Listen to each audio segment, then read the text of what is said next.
This podcast is a member of the Voices of Wrestling Podcasting Network. Visit voicesofwrestling.com to hear the rest of our great podcasts, as well as show reviews, columns, opinions, and updates across the world of wrestling. Hello, everybody, and welcome to another edition of Wrestlenomics Radio. I'm Brandon Thurston, broadcasting on demand from Buffalo, New York, and live from Buffalo, New York on YouTube this morning, where today is Sunday, it's October the 10th, 2021. It is 9:16 a.m. Eastern Time. Is it Eastern Standard Time? Eastern Daylight Time? I'm not sure. I think we're about to fall back, though.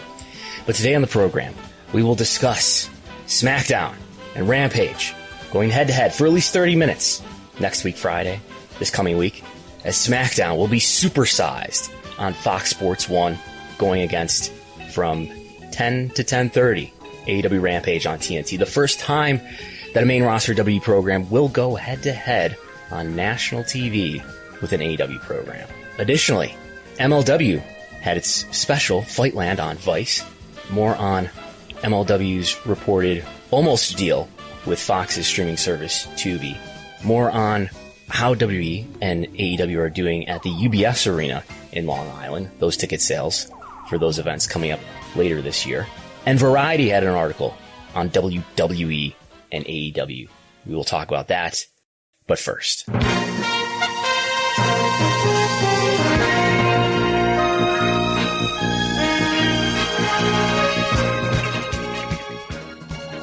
And welcome everybody. I am Chris Gello here for Wrestlenomics Radio. Of course, joined alongside Brandon Thurston. It has been a very busy week in the business of professional wrestling, and it looks like it's only going to get busier.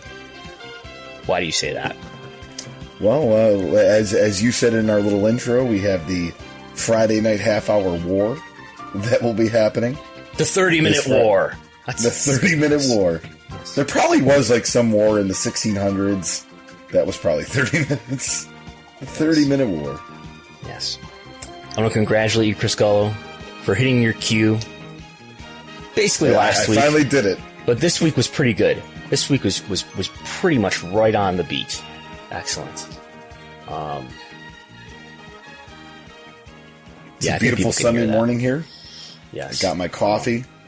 We have a show today, an actual wrestling show, so it's a very busy day for us. I have to wrestle today. Yes. People may be watching me live. I'm going to be doing wrestling things, bumping probably, and wrestling and grappling later today at Buffalo Riverworks. I understand we're in the main section of the venue today. You have already been there. You were there last night helping set up. Is that correct? Yep, in this similar area where they've had wrestling for the Every Time I Die shows, Ring of Honor, NXT, in that main area there. So, main event. This is Empire State Wrestling. Daniel Garcia versus Davey Richards. Plug, you can watch it live on IWTV if you can't be there live in attendance. That is live, not on demand. I mean, I think it'll be on demand, right? But you can watch it, stream it live on independentwrestling.tv. I'm wrestling Spencer Slade. What else is on the show? Also on the show, we actually have a couple big tag team matchups. We have the main event tag team out of the Pittsburgh area.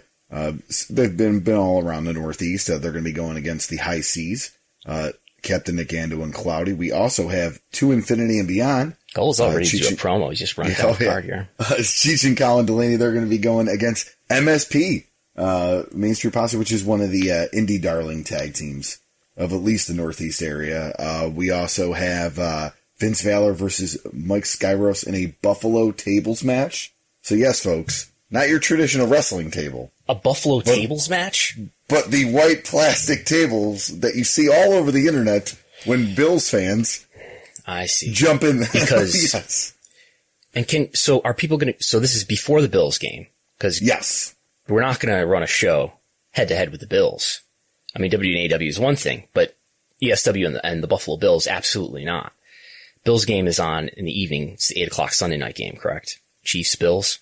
Yes. So the show's going to end with plenty of time for you to, either go home and get ready for the game, go to your plans, or stay at Buffalo Riverworks and enjoy the game. So it gives you a pumped up Sunday show. Are people going to stay at Riverworks? And because it's like a whole bar and restaurant thing, are people going to stay at Riverworks and watch the game there? Is that like available? Is that the intent? Absolutely, that is the intent. There's a lot of TVs there for that, and I've seen some pictures from their Bills games before, and it gets pretty packed and looks pretty cool. Okay, outstanding. I've got to get ready after we're done here and make sure I have everything. So that's at 3 p.m. For you non-local people, independent wrestling TV. Check it out. I'll be your ring announcer for the evening, so for the afternoon. Yes. So, what's been happening in the world of independent wrestling? Not independent wrestling business. We'll get right into it. We already kind of alluded to it, Brandon, but the announcement from WWE that next week they're going to have a simulcast for SmackDown. Simulcast? I mean, the wording I got was that it looks like it's 8 to 10:30 on FS1 and then 8 to 10 on Fox. Or do you think it's just 10 to 10:30 on FS1? So there's going to be MLB playoffs on Fox. This is why it's on. This is why it's on FS1. Oh, so it's just on FS1. Okay, correct. So that's my fault. I thought it would be a simulcast. Yeah. No. So this happens every year since SmackDown has been on Fox. I expect it's going to happen every year. In fact, so it'll be preempted this week, and then in a couple weeks from now, it'll also be preempted. Instead of being on Fox, it will be on FS1. So it's just now occurring to me. I hadn't even thought about this. That this will not. I wonder if they will do We'll really find out how deeply they want to turn the knife here. If they do this again when SmackDown is on FS1 in a couple weeks, because so there's I think ALDS game on Fox this Friday night, and then there'll be a World Series game in a couple of weeks on Fox on a Friday night. So yes, SmackDown will be on FS1. They've announced that SmackDown will be supersized. Not sure if there's a McDonald's tie-in here, but SmackDown will be supersized. And we'll go an extra 30 minutes, meaning it will end at 10:30, not 10. Meaning it will run head-to-head with the first half of AEW Dynamite on TNT. Tony Khan tweeting. What did he say?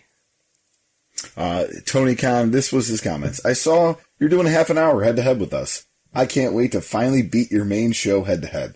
It's been a long time coming. See you next Friday for AEW Rampage on AEW on TNT. Yes. I brought this up to someone in AEW. They announced this apparently during SmackDown. I'm not sure, but obviously it was on social media by 9:52 p.m. Eastern time on Friday night. This video was that we're showing the screenshot of from the tweet. I brought this up to somebody at AEW, had no idea. And then this tweet came out shortly after it. Brought this up to somebody at WWE. They had no idea. So I don't know how recently this decision was made, but this is happening. Why is it happening? Because when SmackDown has been on FS1 in the past, what have the ratings been like? Well, the ratings are cut in half, even less than half. So we got 3 occasions so far in history of SmackDown that is usually on Fox be on FS1. And what's it done in the past? 888,000 viewers, 885,000 viewers, just barely over 1 million viewers most recently. There was a Pac-12 college football championship game that it was preempted for in December of last year. So I guess this is the first time that SmackDown is going to be preempted for 2 baseball games rather than just 1. But anyway, it was preempted twice last year, going to be preempted twice this year. But I think more importantly, yes, we need to look at the demo. What was the demo rating? Can you see this? Can you read to me, Chris Gullo? What are these 3 demo ratings that SmackDown has done on FS1? For the 18 to 49, 0.27, 0.25, and 0.30. Okay. And read to me, let's say, what the last 3 demo ratings have been for Rampage. 0.28, 0.29, and 0.25. Those are pretty similar numbers, aren't they? Very similar, yeah. So, it would seem to be that SmackDown shall not be finishing below Rampage on the Showbuzz Daily Top 150. And if we pull up where has Rampage been ranking? We'll talk about what we learned about Rampage and Smackdown most recently in terms of their ratings. But if we look at this, look at the Wrestlenomics spreadsheet, which you can get access to at patreon.com/Wrestlenomics, the ranking for Rampage, let's see, last week was number 3. The week before that, they were number 1, number 2. So I think it's a real question about what's going to be ranking number 1, number 2 on the day among cable originals or among cable programming generally. There's a real chance, if WWE doesn't do this, that Rampage could finish above Smackdown on the cable ranking. Yes. So, also, too, and I don't know if WWE even thought about this and all that, and I know this is just my theory of live to taped, but this is a live Rampage, because they're doing the tapings in Miami, Florida with Dynamite the next day as well. Saturday night. I think it's going to be live. Yeah, Saturday night. So, like, this, I mean, I would have done this against one of their tape versions where the results are out on the internet and all that. I mean, in AEW, you're in a great position to go, okay, that first have half an Michael hour. Cole out there reading off the spoilers. Yeah. We've got Daniel Garcia versus CM Punk. That'll put some butts in seats. But what I say is like, Tony Khan's gonna probably start Rampage pretty hot. We don't know what's gonna start it off yet, but I'm sure it's gonna be what he would think would be the highest rated segment on that show anyways. Mm-hmm. I want to pull up what exactly the preemption schedule is, because we have, because of hockey starting on TNT, there's going to be a couple of preemptions of Dynamite to Saturday. And that is demonstrated on this slide here, which we will show to you now. And I think everybody can see that, right? So this is the schedule, right? So Friday, that's this coming week. Smackdown is preempted for an ALCS game, not an ALDS game. And then it will be preempted again on October 29th to FS1. And then here we have the Miami taping on Saturday, the 16th, which is, if I look at a calendar, that is, this next Saturday. So they're going to do Dynamite this coming Wednesday, correct? Check on that. Yeah. They're going to do Dynamite this coming Wednesday. And then that's the 13th. And then on the 16th. So there's going to be a Dynamite, a day off on Thursday, a Rampage, and then another Dynamite. I believe so. And then the following week will also be a Saturday Dynamite, probably with no Wednesday Dynamite. I don't, is there a Dynamite this week? So there is no October 13th Dynamite. No, it's airing on October 16th. So this is the debut of the NHL on TNT. Okay. So there is no Dynamite on Wednesday this week. That is important to know. Okay. So that's the schedule. We've got no Wednesday Dynamite, and the next 2 Dynamites are going to be on Saturday. Yeah, so more on that in a moment. There's that. So that's what's I've also heard, if we go back here, that I haven't seen this for myself, but multiple people say they saw this advertised on Fox during the college football game that was on Fox last night. That Fox was advertising that Smackdown will be on FS1 next week. But not only that, not only will it be on FS1, not only will it be an extra half hour, but those last 30 minutes, commercial free. Why only the last 30 minutes, WWE? Because it's supersized. They're rewarding their fans who just can't get enough of their compelling content. That's what people have been knocking down the doors for. They've been saying, WWE, I love the content you put out. I love the 2-hour Smackdown, the 3-hour Raw, the epic pay-per-views that you do sometimes. But it's great. It's a lot. I want a little bit more, though. I think that's what this is all about. It's about putting more smiles on more faces at the end of the day. So, in addition to that, this is part 2 of this act, of this drama.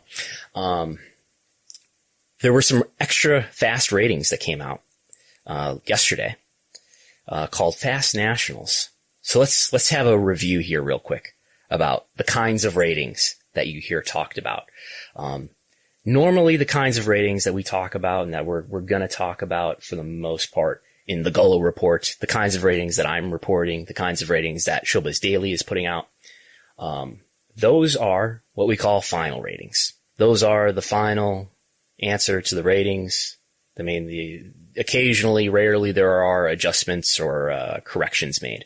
But those are the final ratings. This is Nielsen aggregating all the data that happened. Even if, you got a program that was in, it had an East Coast telecast and a West Coast telecast. It aggregates that together. On the occasions that Smackdown is preempted in select markets and replayed later, Nielsen's aggregating all that together. These are the final answer, essentially, from Nielsen. Again, this is stuff that you see me reporting.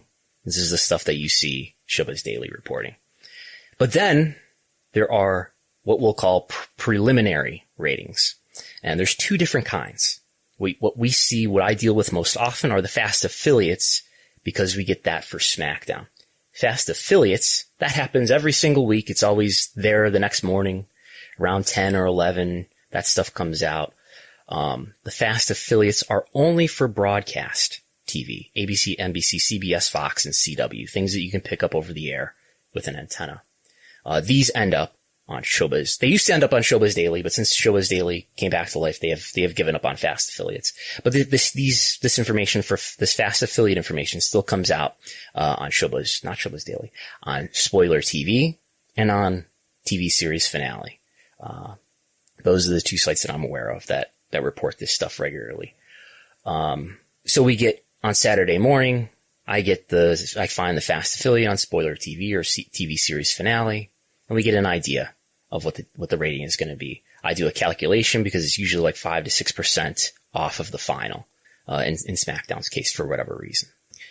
The fast affiliates are really just telling you what the viewership was in that window. So if Smackdown was preempted in one or two markets or several markets, as we saw when there was NFL preseason on Friday nights in a lot of markets instead of Smackdown, we saw huge ratings leading to much controversy and arguments on Twitter about people downplaying, Dave Meltzer and I supposedly downplaying the rating for Smackdown when, we were advising caution that this was just giving you a measurement of what the window from 8 to 10 was on Fox. Anyway, that's a fast affiliate. That's normal. That happens every day for all the broadcast programming that happens. Fast nationals, though, is something quite different. We don't get fast affiliates for cable because they're not on affiliates, right? They're on cable systems that are broadcast nationwide. But if you're a Nielsen customer, you can make a special request to Nielsen to give you the rating for such and such program because you want it fast. So you don't want to wait for the afternoon ratings. This is especially convenient, I guess, when you've got a Friday night program or a Saturday night program or a Sunday night program, because those ratings don't come out the very next day. The Friday rating comes out on Monday, and the weekend ratings, I think, come out on Tuesday. So if you want the rating fast, and like I said, I imagine this happens for the Super Bowl every year because the Super Bowl is a really, really big deal, right? But anyway, what has happened in the last couple of weeks is fast national data has reached certain reporters who have reported it. We won't speculate here on where that fast national data might be originating from, but basically some Nielsen customer or customers have ordered the fast national data for AEW Rampage, perhaps Smackdown as well. Certainly somebody did for Smackdown, Friday night, this past Friday, because we got that data too, which we'll show you in a moment. So that's happened. This is not cheap. This costs like a couple $1,000s per program, I believe, when you make this request to Nielsen. So it's not something that just anybody, with $1 in their pocket can do. And Nielsen subscriptions are very expensive and only really businesses afford them. So yesterday, Raj Giri from Wrestling Inc. was the first to report, that he's got the fast nationals for Smackdown, coming in at just over 2 million, 2.03 million, let's say, which would be down, which would, I believe, be the lowest since late July. And he's got, as my mouse has failed to work here, and he's got an 18 to 49 as well of 596,000. So what would that be in terms of a demo rating? If we divide that by 1305, we get a 0.46 demo rating. That would be for Smackdown. So that's probably the lowest in several weeks without looking it up. He's got an 18 to 34 number there too. mentioning that SmackDown was number one. Probably, I'm guessing that means overall on TV. Again, we'll find out what the final ratings are on Monday. Final ratings, even despite Columbus Day / National Indigenous Peoples Day. The ratings will come out on Monday. There's no holiday delay this time for this holiday. So there's SmackDown, and then Raj reports AEW Rampage numbers as well. 466,000. Why don't you tell us what these numbers are, Gullo, for Rampage? Yeah, sure. 466,000. That's down 25% from last week. In 18 to 49, they did 196,000, which was he has this down 41%. So if you calculate that here, I know you have the Wrestlenomics calculator handy. Oh, you're gonna calculate? I want to see you do this math. Tell me. All right, hold on 1 second. All right, so divided by. What are you dividing it by? Well, yeah, that's right. That probably not accurate anyway. So yeah, why don't you do the the math? So we do. So we want to know what the demo rating is for 18 to 49.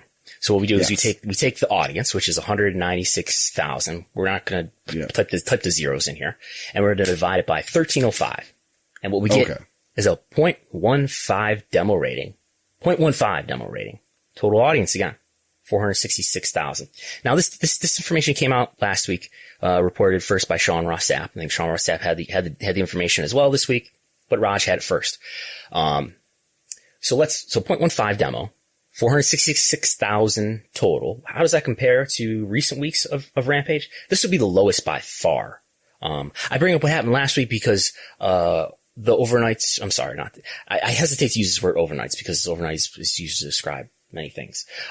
These fast nationals were like 4 and 5% lower than the final. So maybe this will be up somewhat, but even if it's up by 4 or 5% or even a little bit more than that, this is going to be the lowest Rampage, of the 9 episodes of Rampage that I've aired so far. So not a good rating for Rampage. Yes, there were baseball games on. There was, the Red Sox and the Rays were on in the primetime slot, and then there was I believe the Dodgers and the Giants in the West Coast slot. Maybe that had an effect. I mean, it didn't affect SmackDown that badly. SmackDown looks to be having one of its lowest numbers in several weeks, but not impacted in the way that Rampage was. Or maybe just people didn't have as much interest in watching Rampage for whatever reason this week. But anyway, so there's that. Okay rating for SmackDown. Obviously not as good as usual. Took a hit from the baseball game, I suppose. Rampage though, that's pretty low. In fact, I'm interested to look up, if I can look it up quickly. How does that compare to the Friday Dynamites in the preemptions, over the spring? Because I do have a spreadsheet that will tell me that as we're really testing the stream here again. And I'm bringing up a pretty heavy spreadsheet. I know as far as the P2 Plus, we talked about it last week. I think the lowest was 569. It didn't fall under 500, did it? We're about to see here. So it averaged at the lowest, it did 495 total. At the highest, it did 618 total. At the lowest in the demo, let's if I could quickly, this is before August, so the denominator is 1290. Oh dear. The denominator is 12. Come on now. I'm doing live Excel right on the air here. The denominator is 1294. Why does that not make sense? I see. Divided by 1000. Divided by 1294. So let's see here if I drag this down, and this will show up in a second because this is a really big spreadsheet, but we have the demo ratings for all the Friday Dynamites. 0.22, 0.19, 0.21, 0.23. So at the worst, it did a 0.19. At the best, it did a 0.23. This is a 0.15 Friday night. Again, if it's a few percent higher, it's still lower than any Friday Dynamite, than any Rampage up to this point. And by the way, when I say we're talking about Friday Dynamites here, we're talking about the first hour only. Okay, so the same time slot that Rampage is in. I'm not looking at the entire 2-hour Friday Dynamite. I'm looking at just the 10 to 11 hour. I should have mentioned that first, but that's that. Point is, I think the takeaway you have here, this is an exceptionally low number for AEW from 10 to 11. Was it the baseball game? Was it not? Who knows? We don't know what the baseball games did. Don't have any data for that. We will on Monday. So we'll see just how big those audiences were. But we do have quarter-hour breakdowns, too, based on the Fast National data. We do. That you have here, where, the opening segment was the highest, which was the split-screen promo between Punk and Garcia and the opening of that match. Exactly. Yeah, so I got the quarter-hour data based on this Fast National data. Maybe I'll get the final data on the quarter hours as well. And again, maybe this will be a few percent higher, but this followed the normal pattern that the quarter hours usually follow, where the quarter one is the highest by a fair margin, and then it slightly declines as the hour goes on. So this followed that same pattern, opening at 521,000 viewers total, and opening at 227 in the demo. What's 227? If we think about that as a demo rating, that's a 0.17. So that's still lower than Dynamite has really ever done in this slot. Even if we take the high quarter. Again, I think that the lowest hour one of a Friday Dynamite is 0.19, right? Correct. Yep. So again, the first quarter with Punk and Garcia, is the high point, and then it slightly declines from there. So just opening at a weaker point. Same trend as usual, very similar trend, but just weaker opening point. Maybe people are already watching baseball. Maybe the lead-in wasn't good. Maybe people are just not that interested in watching AEW, but that's what happened. And maybe we'll have some more information to analyze this with later. Unfortunately, the show is daily. We only get originals, so we're not going to know what the movie at 9 did or 8. But yeah. So, why would WWE take this approach and run? I'm sure it's just a coincidence, right? That they're running head to head with Dynamite next week. Curious to see if that happens when FS1 is on, or when Smackdown is on Friday on, I believe it's the 29th. Is it the 29th? Is that correct? Yes, the 29th. So let's reflect on what WWE has said publicly about AEW, the extent to which they are competition. As we know, WWE is not a wrestling company. This podcast is, by the way, not a wrestling podcast. This is a media podcast. But this is comments that WCEO chairman, Class B shareholder, head of creative, Vince McMahon made on July 29th, 2021. And great. And then I guess one for Vince. AEW seems to be making some significant investments in their roster and has gained in viewership, especially in the demo. I was wondering how you currently view them as a competitor, and do you feel you need to counter their investment with additional investment in your own roster, since you could eventually be competing for media rights? Or could it be a situation like we saw back in the day where rising tides lift all boats? Well, it's certainly not a situation where rising tide, because that was when Ted Turner was coming after us and with all of the Time Warner's assets as well. That was a different situation. AEW is where they are. I don't really know what their plans are. All I know is what our plans are. I don't consider them a competition in the way I would consider WCW back in the day. Not anywhere near close to that.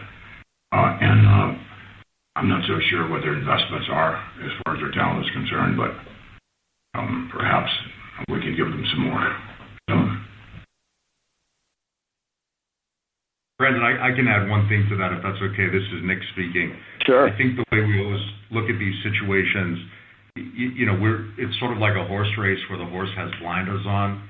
We're looking straight ahead at our lane and making sure that we stay in the front of the pack. At the same time, everything is our competition. So someone had a line a couple weeks ago that we all chuckled about and agreed with. Sleep is our competition, right? If it was up to us, people could be up 24 hours a day watching content from different content providers, hopefully including ours.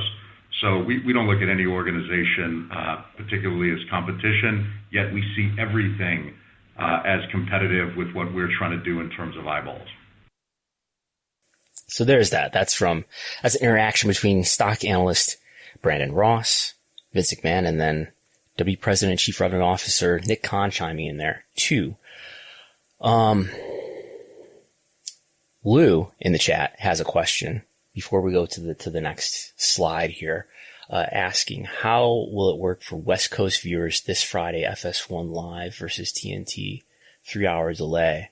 I've looked in my guide at least, and not only is SmackDown running to 10:30 Eastern, but what happens at 10:30 is an immediate replay of SmackDown at 10:30 on FS1. So I don't know if there's two feeds for FS1. I don't know what the deal is there, but FS1 will be playing SmackDown again at 10:30. So really, there's going to be SmackDown going against. We won't get a rating for the replay, in all likelihood, but in essence, SmackDown's going to be going against the entirety of Rampage because a replay, you could say, is going to be going against Rampage also.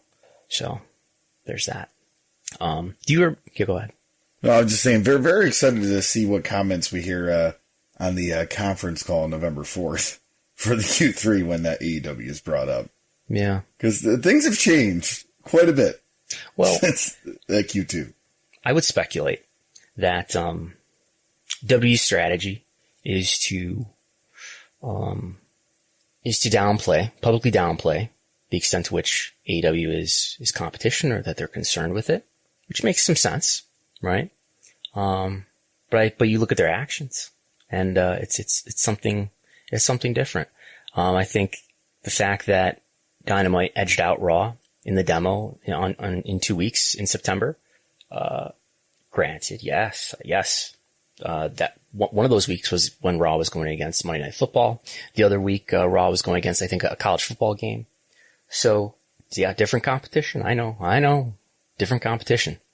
But I wonder if business partners and or investors are starting to ask more questions about AEW, and WWE doesn't want there to be a story that somebody can say, hey, look, when SmackDown was on FS1, Rampage beat it. They're making sure that that's not going to happen. So there's that. I should also add, I think I would expect that these fast national ratings continue to come out in the weeks to come throughout October. Not only for the programming on Friday, but maybe for the Saturday Dynamites too. Especially if the fast national data can be read in such a way that it looks favorable for WWE and or unfavorable for AEW. I wanted to mention too, do you remember on the one Saturday Dynamite, when Dynamite was preempted for like 4 straight weeks, in late May to June, and there was a Saturday Dynamite. Do you remember what was on FS1 running head to head with Dynamite on that Saturday night at 8? Was that like the WrestleMania recap type thing? Oh, just a replay of SmackDown on FS1. Oh, replay SmackDown, okay. Now, it's not unusual for FS1 to air replays of SmackDown, but they're run at all sorts of random times. There's no consistency to when the replays are on of SmackDown on FS1. And there hadn't really been a history of a SmackDown replay happening at 8 o'clock Saturday night. It just so happened, coincidentally. Reflecting on that, I sort of just chalked it up to, let's not get into conspiracy theory thinking here, but now I'm not so sure whether that was just pure coincidence. But anyway, so yes, WWE not a wrestling company, but yet we learned this from Fightful this week on Friday. Yep. So this Friday, Fightful reported that MLW was on the verge of finalizing a distributed deal with Fox-owned streaming service Tubi in August. Now, WWE was reportedly unhappy about the deal, and the agreement wasn't finalized. So, in essence, WWE blocking a distribution deal for MLW to be on Tubi TV. I find this very interesting for many of angles, which I know you'll go into, Brandon. Kind of talked about, how all this streaming stuff for WWE is on Peacock and not a Fox-owned streaming service. And for WWE to kind of go, hey, you can't do this, I don't know how happy Fox, like they probably obliged, but I don't know how happy they were to oblige. Yeah, I don't know. This is probably a small content deal for them if they were looking at, dealing with MLW. I wonder, if MLW would have any legal recourse here, if there's any legal action they could take, if they could argue that WWE interfered with them unduly and damaged them, they would have received something of value, by being on Tubi, if not a rights payment or probably an ad revenue share. But, if they would have received something, and maybe, I don't know if you want to go head to head with, Jerry McDivitt, NW's legal resources. But, if there's any lawyers or legal experts listening, I would love to hear your thoughts on what little we know about this situation. Would it seem that MLW would have some sort of legal argument here? Have you ever watched anything on Tubi, Chris Gullo? Yes. You have? You're gonna laugh. It's the only place where you can find a free version of Santa with Muscles. I feel like we've talked about this before. Probably, yes. But Santa with Muscles, at least as of Christmas time last year, was on Tubi TV. And they have, now, I'm not sure who's the star of Santa with Muscles? That's starring Hulk Hogan. Hulk Hogan. Okay.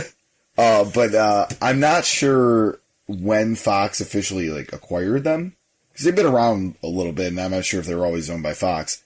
But a lot of B movies, a lot of television programs that weren't highly recourse, not a a must see streaming service. I don't think there's any originals. It could be now, but as of when I was really surfing on it last year, it was nothing of great value, in my opinion. Just my opinion. Wikipedia tells us that Fox acquired it in 2020. Okay. But yeah. So there's that. WWE, again, not a wrestling company, not in the wrestling business, but according to the Fightful report, expressed some discomfort or unhappiness with the notion that their business partner Fox was going to do business with a relatively much smaller wrestling company in MLW.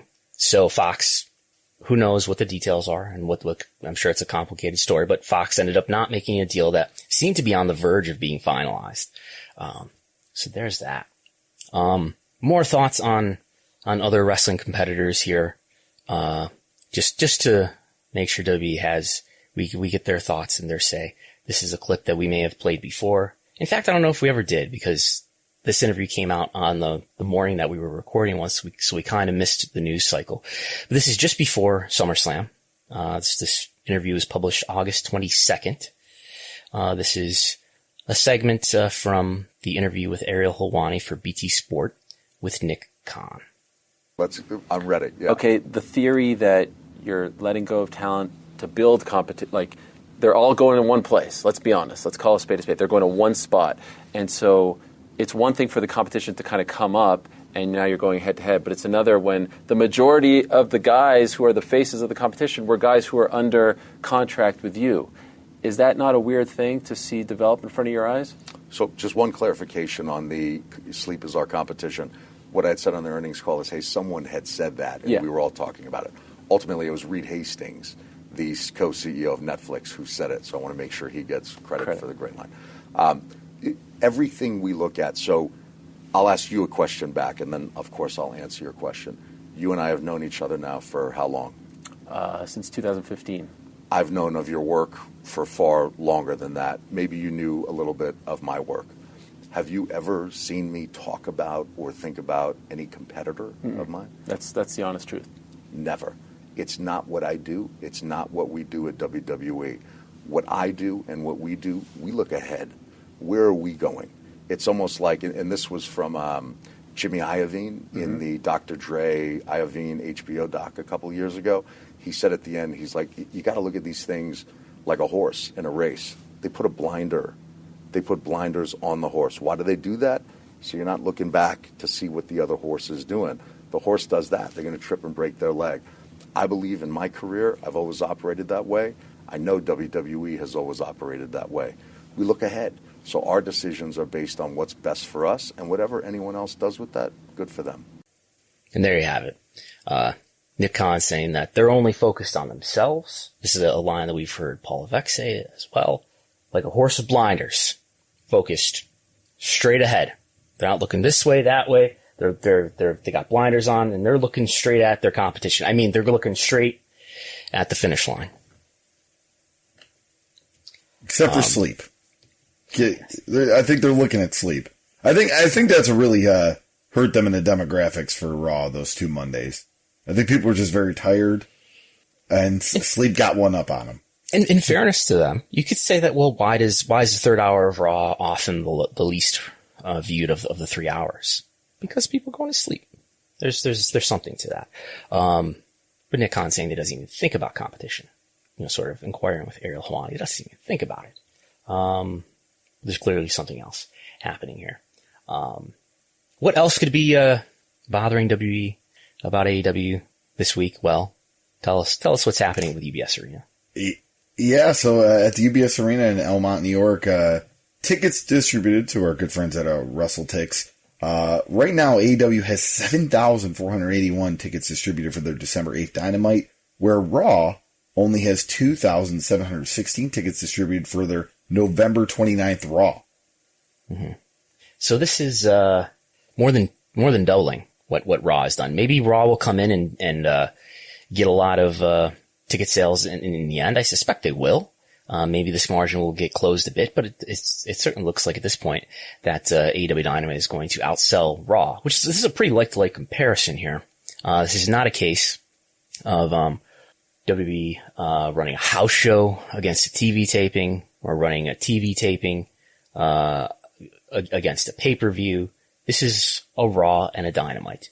This is, one of the main weekly programs for WWE against the A weekly program for Dynamite. So, same market. Not only that, same venue. Not only that, same season within, less than 2 weeks of each other. So, at least on this occasion, it's quite different. Absolutely, yes. WWE is, by virtue of running more shows, by virtue of perhaps having higher ticket prices, is generating far more revenue on live events than AEW does. So let's keep that in mind. And WWE has certainly outdrawn AEW in other markets, including Houston comes to mind as one. We saw what happened in New York City. WWE running Madison Square Garden for a Smackdown, not far from the time when AEW ran Arthur Ashe Stadium, and Arthur Ashe Stadium was a higher attendance. Madison Square Garden was probably a significantly higher gate, just because the ticket prices, and they were able to sell higher ticket prices. So there's that. But this may be, prompting some questions with some business partners, maybe some investors, about what's happening with this AEW and why is this competitor coming up here and building a fan base and having some success. So there's that. And I think what added fuel to the fire was an article we got from Variety.com this past week with the headline, Vince McMahon is finally getting what he hasn't seen in 20 years, competition. Yes, this is from our friend Gavin Bridge at Variety. You disappeared for a moment, but you're back. Yeah, you disappeared too. Okay. But yeah, this maybe Vince throwing a fit in his office when this article came out earlier this week.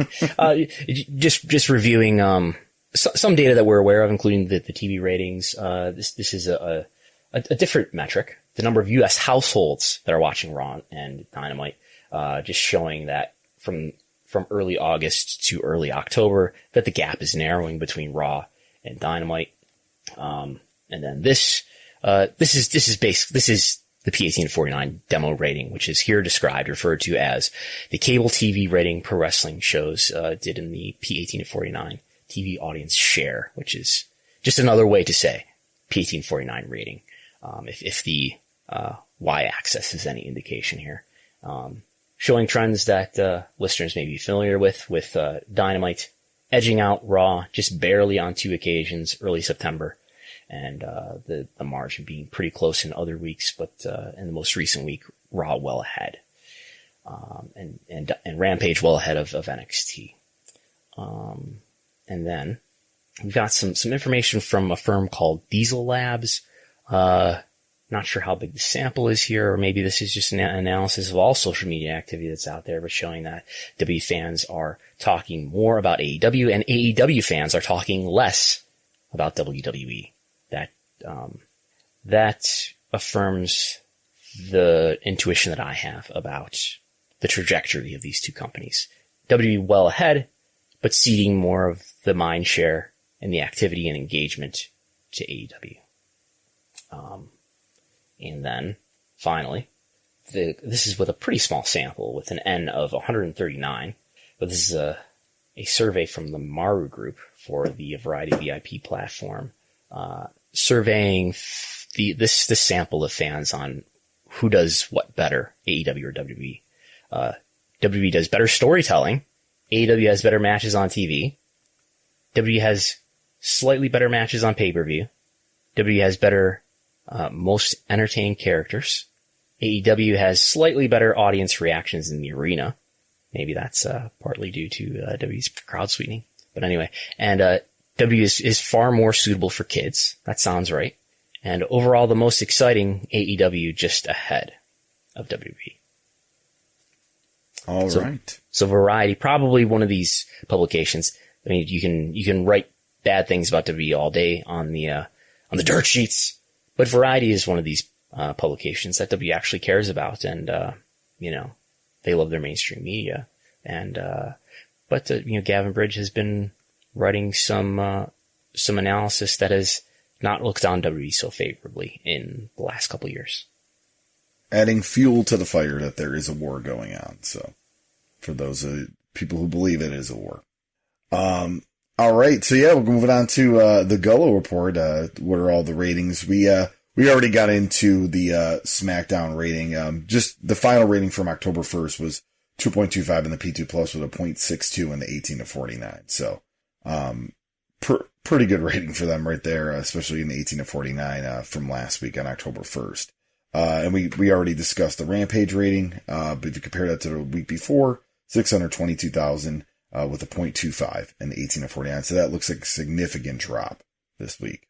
All right. And now we'll get into Monday Night Raw, and 1.86 million in the P2 Plus from the October 4th edition with 0.52 in the 18 to 49.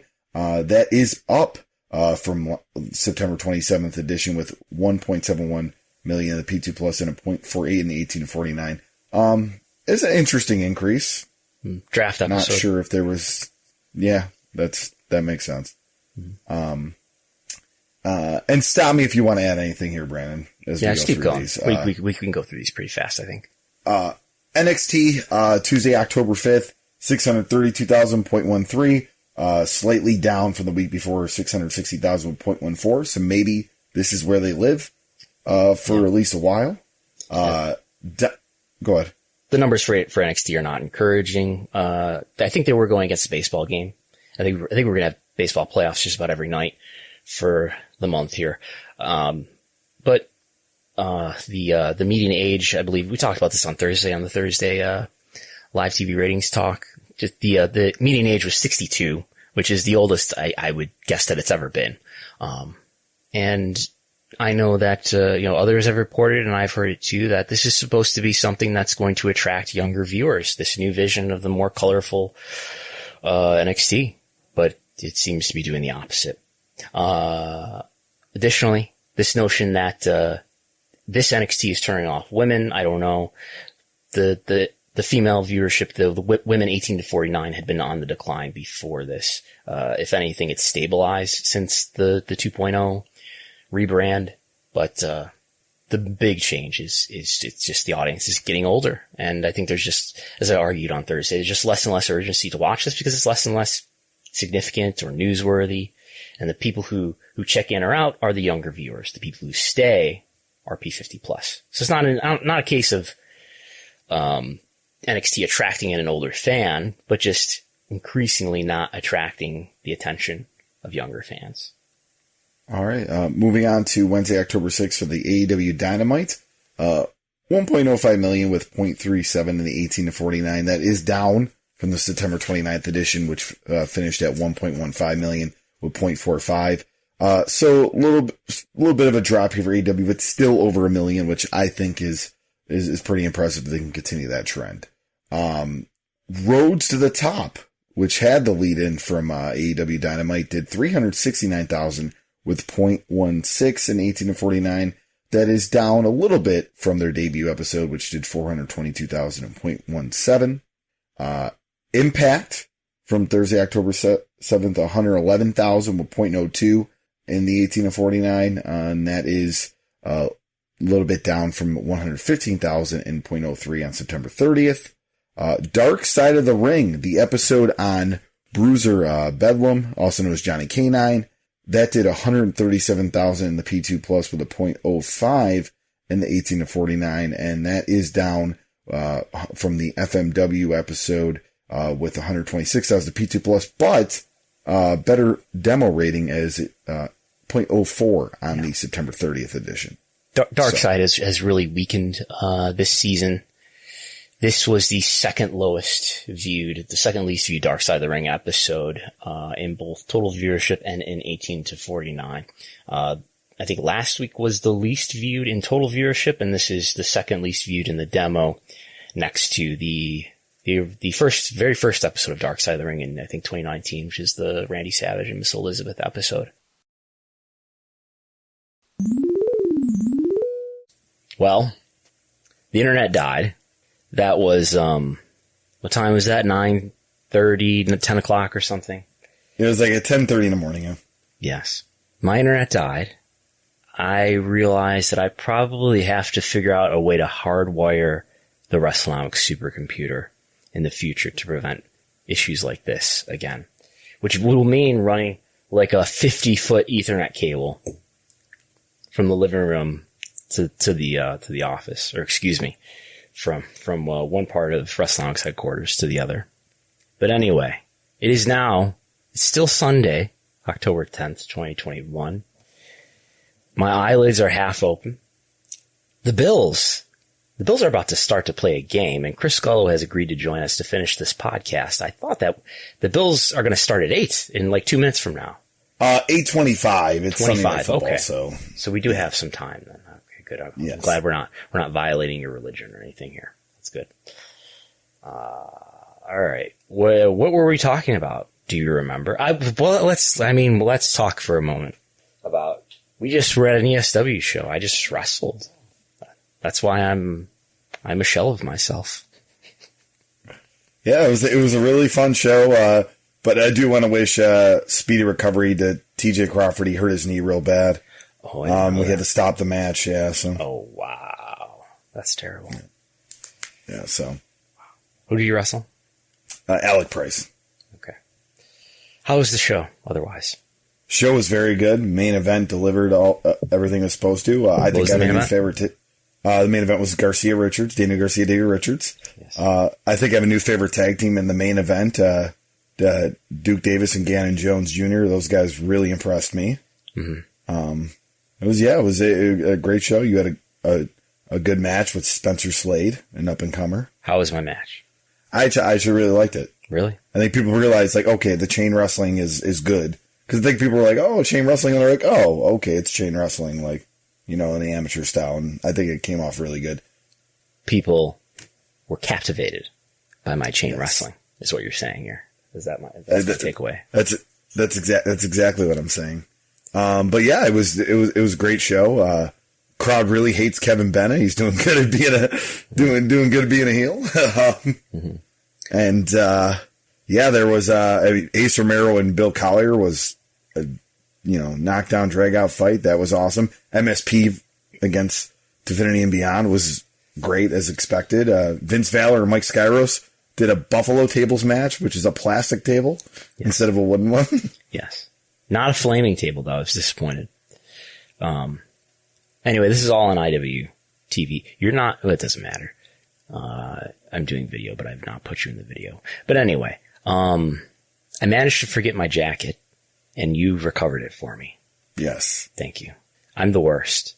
You have also recovered my jacket for me in the past. This is not the first time that this has happened. This jacket has lived in my little room here for a while. Yeah. It's going to live again until we see each other in person. Good thing you're recording locally because I'm not recording you right now. That is good. This is why we have a big production checklist. So I think last we left off, we were kind of wrapping up the Gullo report. I know we were talking about MLW Fightland as far as you were comparing it in regards to Impact with the 18 to 49. Yes. One thing I want to point out. Yeah, go ahead. One thing I want to point out is that the number of homes that each of these networks that are carrying these programs are in. Okay. So this corrects what I've been, I think, tweeting and writing in the Patreon reports. TNT. Okay, this is not something I've said that is wrong. Basically what I've said is that Vice is in, I think I've said 60 to 70 million homes. Vice as of August is in 55 million homes. Okay. Access, what I've been saying about Access is accurate. Access is in about half of the cable homes, about 40 million I've been saying. They're in 39 million homes. For reference related to our conversation about Smackdown versus Rampage, FS1 is in 73 million homes. Compare that to TNT, 78 million, USA Network, 77 million, which is about as high as the coverage gets for cable TV these days. So, in other words, when we talk about what happened on Thursday night on wrestling on television, Access is at a disadvantage. They're in about half of the cable homes, right? USA Network and TNT are almost 80, right? Access in about half of the cable homes. So that certainly affects their viewership to some degree. Vice has got more coverage. And we see Dark Side of the Ring do better than Impact. I think every time out here so far. Yeah. So anyway, where are we on the Gullo report right now? Yeah, I mean, we're finishing up with that MLW Fightland before it all got crazy. But I did mention, and I'm not sure if this made it, I mentioned the two other ratings that just aren't on the Gullo report. That King of the Ring countdown. Thank you. That was aired on Sundays, and the way, from my knowledge, is it was like if you had the 1 o'clock game on Fox, it aired after that, and if you had the 4 o'clock game on Fox, I think it aired before. So it aired in many markets, and it was watched by 1.69 million viewers with a 18 to 49 at 0.43. So pretty impressive for a show that just kind of airs on after the football game because they don't have double headers that week. If you're a WWE bot on Twitter that likes to launch an army at me whenever there's good news about AEW Dynamite numbers or bad news for that matter, that 1.6 million viewers, that's bigger than any Dynamite, any AEW show ever. I mean, that's good if they're going against football.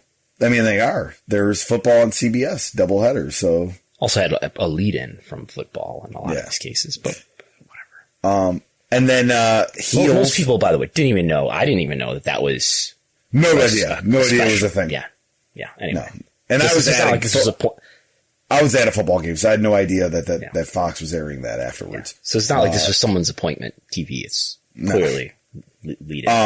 But then the narrative will be, imagine if they advertised it, Brandon. Great point. Yeah. Heels. It's their second last episode. They were watched by 73,000 viewers with a 18 to 49 at 0.02. I mentioned to you kind of off air about this. We have not gotten renewal news as far as a second season yet. The finale is tonight, which I'll probably watch sometime midweek. Yeah. And we'll see. They got the big steel cage match in the steel cage ladder match. I don't know. It's a ladder match, I think, in the State Fair. Is that the big blow off for the season? Yeah. My favorite comment I saw on Twitter, and I really wish I could quote the person, and I'm sorry, but somebody wrote, "Wow, these promotions complaining about drawing houses and just getting by, and I see they have their own arenas and they're packed with like hundreds of people. like what are they doing? That their business is hurting." Heels. Well, the question that people ask me often, which is a good question, is how does this compare?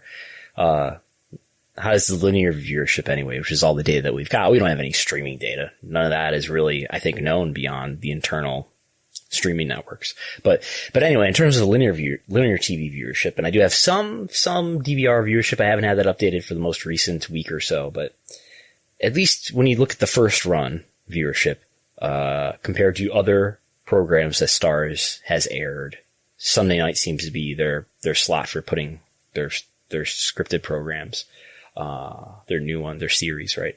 And it's not doing well relative to those. I did a Patreon post about this. I don't have it in front of me, but yeah, TV viewership obviously tends to decline over time, but this was just a year going back, not that far. So it doesn't look like at least the first run viewership is great for this.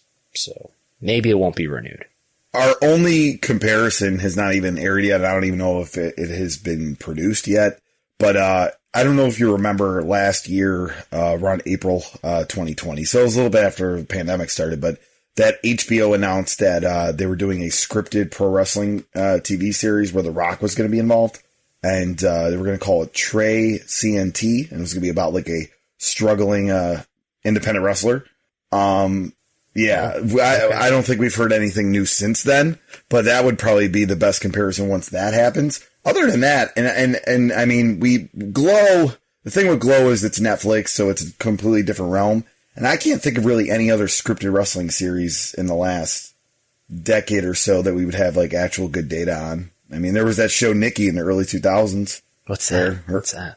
Nikki was a show, and I really wish I could remember her last name. She was like an actress, and her husband was a wrestler. So there was many like cameos from Kevin Nash and others and stuff. Isn't there an Adam Sandler movie called Nikki or something like that? Little Nikki, but it's completely one of the all-time bad movies, right? Completely different thing. This was like a show, I think, on like the WB. It aired from 2000 to 2002. Wow. Nikki, starring Nikki Cox. Yeah, she was I think she was like a comedian and he was a wrestler or something like that. I don't remember. What was Nikki Cox originally known for? She was in. Do you remember the kind of the Married with Children knockoff where the guy would go to his basement and hang out with like the stuffed animal that was stuffed bunny that was aired by that was voiced by Bobcat Goldthwait? Unhappily Ever After. Yes, that's what I'm probably thinking of. Wow. Wrestlenomics, where we talk about Nikki Cox. I think you should do on the Patreon a review series where you go through and review wrestling related scripted series. I'm totally for that. If our subscribers would be interested in that, I would 100% do that. That's my role, man. Okay, well, write us and tell us if you would enjoy that content. All right. Other than that, I know you were you had some stuff in here about cable originals as far as where all those programming rank. I think this might correct something that I said on Twitter as well. Somebody was asking me during the live stream on Thursday how AEW's ratings compare to other programs that are on TNT. So what I have here in front of us, which no one can see, but what I have here is the listing of within the last 7 days that we have data for, which is Friday, October 1st to Thursday, October 7th. This is for all of the 150 daily cable originals that Showbiz Daily puts out there. So these are the programs that have appeared in that list. There's 1, 2, 3, 4, 5, 6, 7 of them. There's 7 of them for TNT. These programs are the following in order of their P18 to 49 rating. This is the most recent Dynamite. AEW Dynamite is number 1. I know it's not NBA season. It's not even NHL season, but AEW is number 1, Dynamite. Number 2, AEW Rampage. Number 3, half hour 1 of Roads to the Top. Number 4 is not the other half hour of Roads to the Top, but it's the NBA preseason exhibition game that happened on Tuesday night. There's a preseason NBA game. News to me. But then the second hour of Roads to the Top, an episode on Sunday of Animal Kingdom, which I think is one of their scripted series. Yeah, it's scripted drama. And then finally, this Animal Kingdom did a .11. NBA Game Time Live at 9:44, which must have been after the NBA preseason game, did a .11. The preseason game itself did a .14 in the demo. So there's that. USA, real quick, just to run through. Somebody I think was actually asking me about USA, but no, I think I posted USA because I didn't want to just post something about AEW, because Lord knows if I just post something about AEW, people think it's a defense of AEW. But anyway, so here's USA Network. Number 1, Raw. Number 2, Chrisley Knows Best on Thursday night. Number 3, NXT. Number 4, Premier League. Southampton and someone else who's cut off in the table I'm looking at. Number 1, 2, 3, 4, 5, Sunday, Joel Osteen. Is that how you say his name? Yep, Joel Osteen, yeah. That airs on USA Network, huh? In Touch Ministries after that, which was the program immediately before Joel Osteen. Training PT with Dr. D. Jeremiah. Look at this Sunday lineup. And then before that, a paid program. So they're just killing it on Sunday mornings. That is a whole block of programming. From 7 a.m. to 8:30, and so really to 9, because that's a 30-minute program. That's Sunday morning block, man. What did it do? Each one of those programs did a .03 in the demo, by the way. It was the same people. They started with the paid programming. They liked the Ron Popeil, rotisserie chicken. He died, didn't he? Ron Popeil. Oh, he did. I'm sorry. I think he died still selling his very stuff, recently. Yeah. We have Fox too. It's not Fox. Yeah. Fox has got a lot of programs that do large viewership because broadcast network. But this is primetime only, so this doesn't include the NFL windows. But this is from Spoiler TV and Showbuzz, because I've been messing with Python. I told you this was going to be a 10-minute recording, and I lied. Apparently, this is going much longer.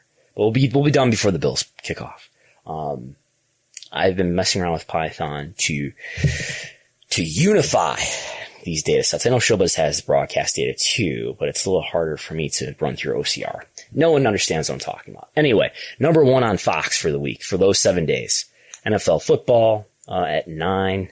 This was, we got this in 2 slots here because, so the Thursday night football game was broadcast on the NFL network and on Fox. After the game, whatever the NFL game was, I don't know.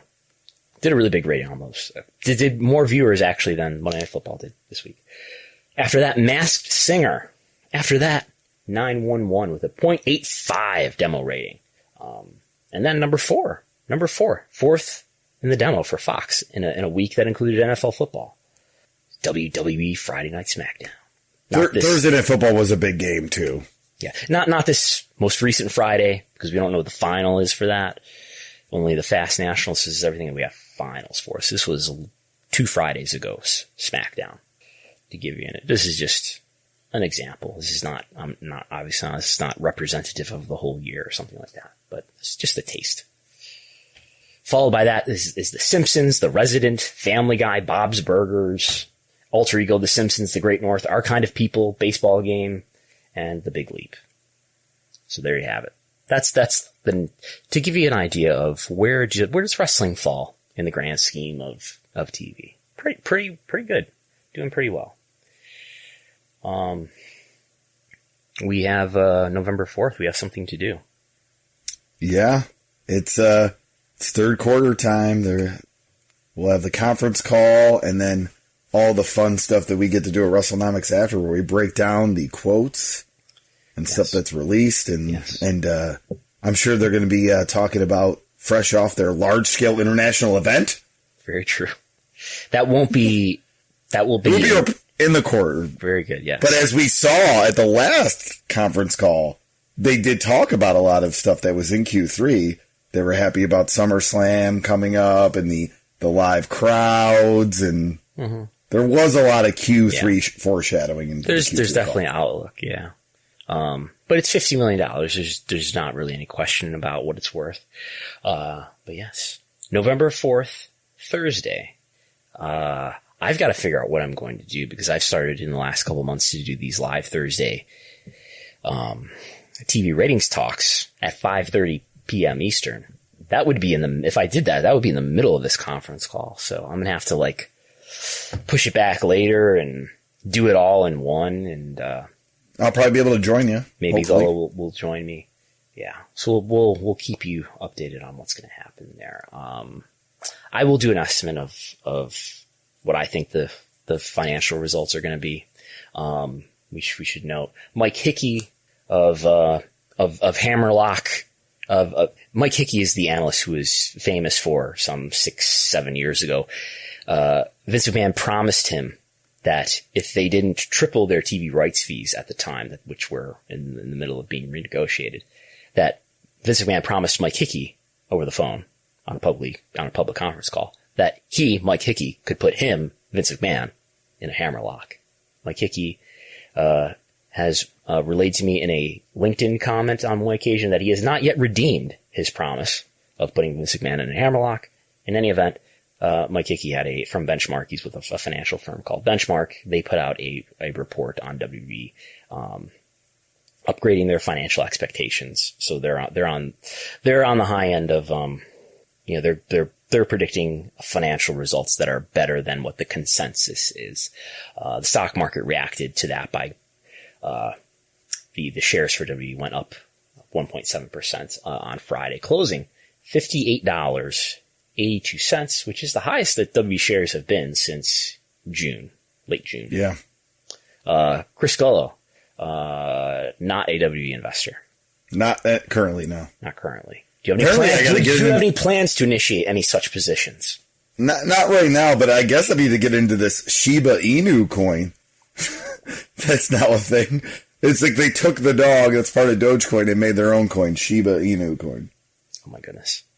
Yeah, and it's getting high. It's like keeps going up. So that's all the real content I think I had to jam in here. I did want to talk about the Wrestlenomics supercomputer and what we have now additionally. In addition to that, we now have a Wrestlenomics super laptop. We might have to fine tune the branding here. Wrestlenomics super laptop is something that literally just sprung out of my head at 3 seconds ago. But I now have an upgraded laptop. I now have a much more powerful. I didn't have any desktop computer before this. This is where your subscriber fees, your patron fees are going into upgraded hardware, into a lot of things that we do to enhance our content, enhance our reports and our analysis here, and things of that nature. I've got incredible RAM. I've got perhaps a weak Wi-Fi card, but in any event, we'll figure it out. Yes. Disclosures. You're not a WWE stock investor. No. I am not. I have never been a WWE stock holder. I have no plans to initiate any such positions. Any other disclosures we need to make? I along with others, trained Daniel Garcia, who is now an AEW wrestler. Chris Harrington created this brand and podcast. He now works for AEW. Yeah. Anything else to just, do you own stock in any of the companies that we have discussed today? No, not currently. I am not. I own Dogecoin right now. That's it. That's all you own is Dogecoin? Yes. And my wife and I own, well, my wife owns Tesla stock, so. Tesla? Oh, wow. Yes. Yeah. Yeah. I owned Tesla at one point, and then I sold it before it climbed and like quadrupled. So shame on me. I own Google, which is the parent company of YouTube. Well, it's actually Alphabet, but anyway, I own Google, Apple, Amazon, Microsoft, Netflix, Roblox. I own Roblox, Airbnb, Spotify, Snapchat. Nice. So everything that's an app on a phone. Yeah, I don't think I own Disney at the moment. I just bought a relatively small amount of shares in AMD. Do you know what AMD is? No. It is a microprocessor maker, on the come up, really challenging Intel. We are the Wrestlenomics supercomputer and the Wrestlenomics super laptop operating with AMD microprocessors, and they are kick-ass. They are kick-ass microprocessors. Yes. Disclosures, yeah, I mean, I don't work for any major company. I've worked with talent that now work for major companies throughout the various years, but yes, I'm an independent wrestling and MMA and kickboxing ring announcer. I'm an independent wrestler, kind of a washed up one at this point, I think.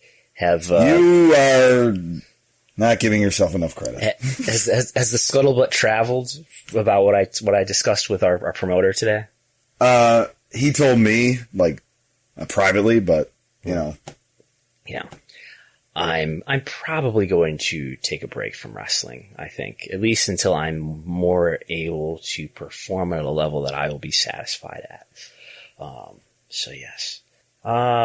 That's all. I really want to thank Phil Chertok from the Post Wrestling family for advising me with all of his tech knowledge, through our establishing these computers for me. I really needed an upgrade on the laptop too, and he gave me some advice on that also. If Chris Gullo needs any upgrades, we'll talk about that offline. Yeah.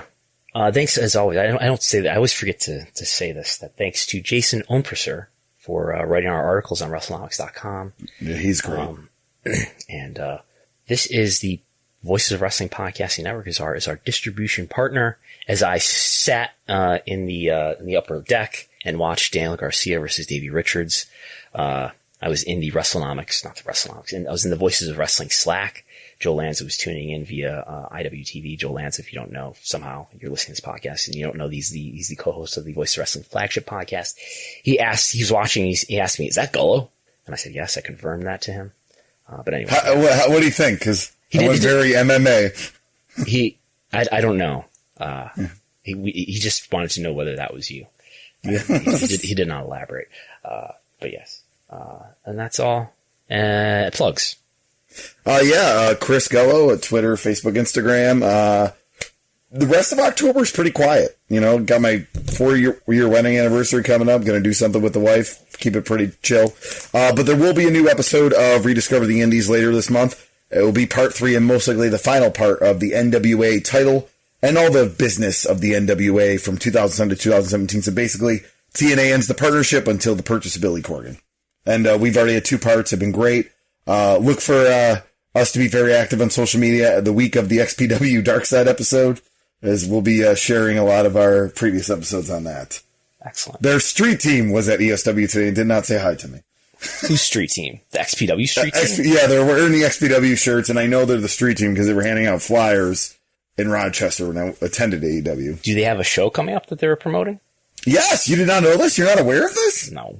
XPW is back November 7th in Rochester at the Armory. You might have told me about this, but I just... Yes.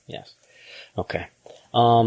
There's been a lot of cancellations due to Rob Black's previous behavior that people have dug up on Twitter, so... Oh, wrestler cancellations. Yes. I see. Yeah, that's not surprising. Thanks too, by the way, to Lavi Margolin for helping me with, he gave me a lot of help with the MLW coverage this week. So you can subscribe to our YouTube channel. We streamed part of this live today. Experimental. The video live stream of this podcast is probably something I'm going to make a part of Patreon at some point. But at this point, these are just experiments. What's not an experiment, and what you can tune into for free indefinitely, is the live TV ratings talk. Every Thursday at 5:30 p.m. Eastern, I talk and look at charts with you at the latest wrestling TV ratings at perhaps... the most interesting time for wrestling TV ratings, at least since 2001. I don't think anybody would dispute that. You can sign up for Patreon and get access to my written reports on TV ratings that come out almost every weekday, often every weekday, depending on what's out there. You also get access to the Wrestlenomics Viewership Spreadsheet. This is the way to get the most in-depth analysis of wrestling TV ratings that there is out there. And Wrestlenomics and wrestling business matter because we have no real scoreboard. We are the scoreboard. You can follow me on Twitter if you want to. And yeah, I'm going to shut off the replies sometimes at Brandon Thurston at Wrestlenomics. I'm Brandon Thurston. I'm Chris Gullo. And we're going to watch the Bills game now. Bye.